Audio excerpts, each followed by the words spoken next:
Halo Sobat Maya, apa kabar kalian semua? Semoga aja seperti biasa ya, selalu sehat, selalu bahagia, dan makin sukses. Kembali lagi ke series maraton saham IPO kita. Jadi ini adalah video ke-9 dari sekian banyak saham IPO yang akan kita review. Kayak nggak kelar-kelar ya video pembahasannya. Udah rada jenuh juga sih kerjaannya setiap hari baca prospektus terus. Malah jadi curhat ya. Oke, jadi pada video kali ini kita akan membahas tentang sebuah perusahaan konstruksi yang sebentar lagi akan melantai di bursanya kita. Siapa lagi kalau bukan PT Bangun Karya Perkasa Jaya. Nantinya perusahaan ini akan listing di bursanya kita dengan kode ticker KRYA. Bagi yang penasaran dengan prospektusnya, jangan lupa saksikan video ini sampai habis ya. Jadi PT Bangun Karya Perkasa Jaya atau nantinya saya sebut dengan KRYA ini didirikan pada tahun 2007 di Surabaya. KRYA merupakan perusahaan yang bergerak di bidang konstruksi umum dan konstruksi baja. Dengan pengalaman lebih dari 15 tahun sejak berdiri, KRYA telah menjadi mitra dengan pihak perusahaan swasta maupun badan usaha milik negara atau daerah dan telah dipercaya mengerjakan lebih dari 200 proyek yang berada di berbagai lokasi di Indonesia. Kegiatan usaha konstruksi umum perseroan fokus pada proyek infrastruktur seperti jalan, jembatan, dan bangunan air, serta bangunan industrial seperti pabrik dan gudang. Dengan pengalaman dalam mengerjakan proyek-proyek sejak tahun 2007, perseroan mampu menghadapi berbagai dinamika usaha konstruksi dan terus berkontribusi di usaha jasa konstruksi nasional. Dalam periode laporan keuangan KRYA per 31 Desember 2021, pendapatan usaha yang dihasilkan KRYA seluruhnya berasal dari pengerjaan proyek-proyek konstruksi dan juga penjualan material. Berikut adalah pendapatan konstruksi dan penjualan material perseroan berdasarkan daerah pelaksanaan proyeknya. KRYA tidak menutup kemungkinan untuk memperluas jangkauan dalam memberikan jasanya untuk proyek-proyek konstruksi dan penjualan material. KRYA memiliki beberapa mekanisme dalam mendapatkan proyek, yaitu yang pertama diundang oleh pemberi kerja yang mana perseroan telah menjadi vendor list dari owner tersebut. Yang kedua, mengikuti tender yang diumumkan di media massa. Dan yang terakhir, mendaftarkan tender di LPSA ataupun lembaga pengadaan secara elektronik. KRYA mengikuti semua tender tersebut dengan transparan dan penerapan GCG yang baik. Pendapatan KRYA di tahun 2021 lumayan besar ya. Coba kita intip ke laporan laba ruginya. Jika kita lihat dari laporan ini, di tahun 2020, KRYA itu sempat terpukul ya untuk kinerjanya. Wajar sih, kan di tahun 2020 kita itu sedang dihajar oleh pandemi COVID. Jadi nggak rugi aja, udah puji Tuhan banget. Nah, untuk laba yang dihasilkan oleh KRYA cukup bagus ya, dan kemungkinan di tahun 2022 ini, kinerjanya itu akan meningkat. Karena secara quarter on quarter dibandingkan tahun 2021, secara pendapatan dan laba usahanya memang terjadi peningkatan. Jadi secara kinerja, KRYA ini not bad lah ya. Nah, tadi adalah sekilas background dan juga kegiatan usaha dari KRYA. Sekarang coba kita lihat siapa sih pemegang sahamnya. Untuk pemegang saham dari KRYA ini ada 4 ya Sobat Maya. Dengan kepemilikan terbesar itu dimiliki oleh PT Bangun Karya Arta Lestari yang memegang sebesar 61,54%. Lalu jika kita lihat struktur kepemilikan, maka ultimate beneficial owner ataupun pengendali dari KRYA ini adalah Bapak Hock Guan yang sekaligus menjabat sebagai direktur utama dari perseroan. Oke, kita lanjut ke struktur IPO-nya. Dalam IPO ini, sebanyak-banyaknya 325 juta lembar saham atau mewakili sebanyak 20% dari modal ditempatkan dan disetor penuh yang akan ditawarkan kepada masyarakat.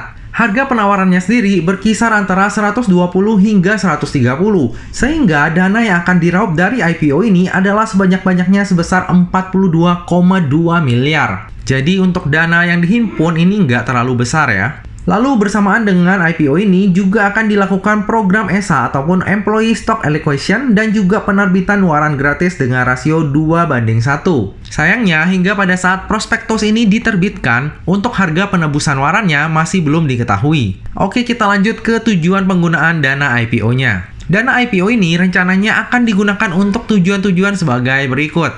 Yang pertama adalah sekitar 45,9% itu digunakan untuk pembangunan gudang digital. Lalu yang kedua, sekitar 54,1% itu untuk biaya penyediaan bahan baku material, biaya pembelian perlengkapan kerja, dan biaya perawatan mesin beserta perangkat pendukungnya. Tujuan yang pertama yaitu sekitar 45,9% akan digunakan untuk pembangunan gudang digital. Jujur, saya sendiri nggak ngerti apa arti dari gudang digital ini. Saya udah coba browsing, cari kesana kemari juga nggak ketemu informasinya. Apa cuma typo atau emang ada pengertiannya nih dari gudang digital ini? Bagi Sobat Maya yang tahu, boleh share di kolom komentar ya. Untuk tujuan yang pertama ini, ya balik-balik lagi ke kantongnya KRYA ya. Soalnya ini entitas anak usahanya juga. Sebagai informasi, entitas anak usaha dari KRYA yaitu PT Karya Asmon Solusi, ini baru didirikan pada tanggal 9 Juni 2022. Jadi benar-benar di last minute banget. Jadi untuk perizinannya pun sampai sekarang itu masih dalam proses. Nggak mau suuzon sih ya, tapi ya semoga aja dananya dipergunakan dengan benar dan tepat sasaran. Untuk tujuan yang kedua yaitu sebesar 54,1% itu akan digunakan untuk tujuan modal kerja. Jadi secara keseluruhan untuk tujuan penggunaan dana IPO-nya KRYA ini ya tergolong normal lah ya. Kecuali untuk tujuan yang pertama harus kita telusuri dan teliti lebih lanjut lagi. Oke, kita lanjut ke jadwal IPO-nya KRYA. Untuk masa penawaran awal ataupun book building-nya adalah dari tanggal 30 Juni hingga 6 Juli 2022. Lalu untuk masa penawaran umum ataupun offering-nya adalah dari tanggal 19 hingga 21 Juli 2022. Dan rencananya akan listing di bursanya kita pada tanggal 25 Juli 2022. Jadi dari semenjak video ini diupload hingga ke masa offering-nya masih cukup banyak waktu lah ya untuk Sobat Maya mempertimbangkan nih apakah nantinya mau membeli saham IPO KRYA ini atau enggak. Lalu coba kita lihat siapa sih underwriter dari IPO-nya KRYA. Ternyata yang menjadi underwriter dari IPO-nya KRYA adalah Indo Capital Sekuritas dengan kode broker IU. IU ini udah lumayan sering ya mengawal saham IPO. Tapi untuk tahun 2022, IPO-nya KRYA ini adalah IPO perdana yang dikawal oleh IU. Nah, di sini saya udah buatin nih list-list saham yang pernah dikawal oleh IU selama tahun 2021. Saya kasih note juga mana yang IU-nya jadi underwriter tunggal dan mana yang joinan. Karena di IPO-nya KRYA ini, IU menjadi underwriter tunggal. Jika kita lihat secara track record IU saat menjadi underwriter tunggal ini lumayan bagus ya. Minimal 1 kali arah. Sementara kalau dia menjadi join underwriter itu ternyata kinerjanya enggak gitu oke. Nah, di IPO-nya KRYA ini, IU kan menjadi underwriter tunggal ya. Mari kita tunggu dan saksikan apakah kinerjanya pada saat menjadi underwriter tunggal akan secemerlang dulu atau enggak. Oke, kita lanjut ke sisi laporan keuangannya. Dari sisi aset cenderung stabil ya, dan nggak ada yang aneh-aneh sih di sini. Dari sisi liabilitas juga cenderung stabil dan nggak ada yang aneh-aneh. Untuk pinjaman bank juga dari tahun ke tahun makin mengecil. Secara likuiditas harusnya masih tercover dari aset lancarnya KRYA. Oke, kita lanjut ke laporan ekuitasnya. Kalau dari sisi ekuitas terjadi peningkatan ya dari tahun ke tahun. Hal ini terutama disebabkan karena adanya kenaikan saldo laba yang berasal dari keuntungan usahanya KRYA. Namun jika kita perhatikan lebih details, di tahun 2022 terjadi peningkatan modal saham ya. Dari yang semula itu 12,5 miliar menjadi 32,5 miliar. Peningkatan modal ini ternyata diambil dari dividen tahun buku 2021 senilai 20 miliar yang langsung dikonversi menjadi saham. Lalu di tahun 2022 juga dilakukan pemecahan nilai nominal nih, dari yang semula 1 juta rupiah per sahamnya menjadi Rp25 per saham. Hal ini berarti dividen saham senilai 20 miliar tadi akan langsung berubah menjadi 96 miliar pada saat KRYA listing di bursanya kita. Atau langsung auto cuan lebih dari 4 kali lipat. Mantap ya, emang bisnisnya IPO ini cuannya nggak main-main. Nah, dalam skema ini ada hal yang menarik dan nggak biasa. Biasanya kalau perusahaan itu bagi dividen, tentunya yang akan menerima dividen adalah seluruh pemegang saham lama. Benar nggak? Nah, dalam kasus KRYA ini agak sedikit berbeda. Dalam kasus KRYA ini, para pemegang saham lama itu mengalihkan dividen saham tersebut kepada pemegang saham baru, yaitu PT Bangun Karya Arta Lestari yang sekaligus adalah induk dari KRYA. Nah, karena adanya skema ini, maka para pemegang saham lama itu nggak dikenakan lock-up period.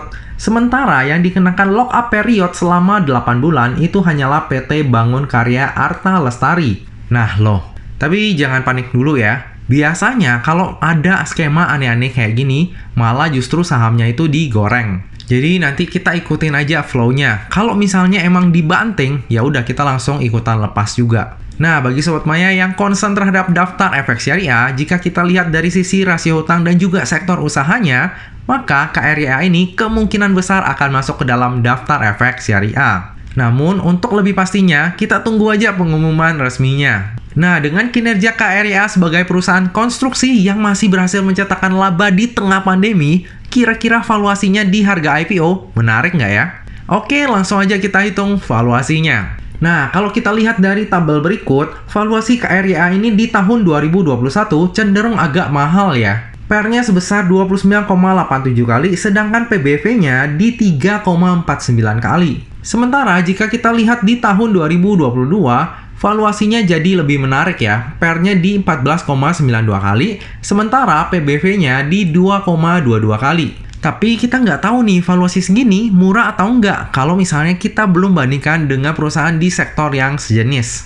Nah, langsung aja kita coba bandingkan ya. Di sini saya ambil contoh NRCA dan juga TOTL. Ternyata jika kita bandingkan baik dengan NRCA maupun TOTL, valuasi KRYA ini tergolong mahal ya untuk perusahaan di sektor yang sejenis. Nah, dari tadi udah banyak hal yang kita bahas, sekarang tiba juga kita ke bagian kesimpulan.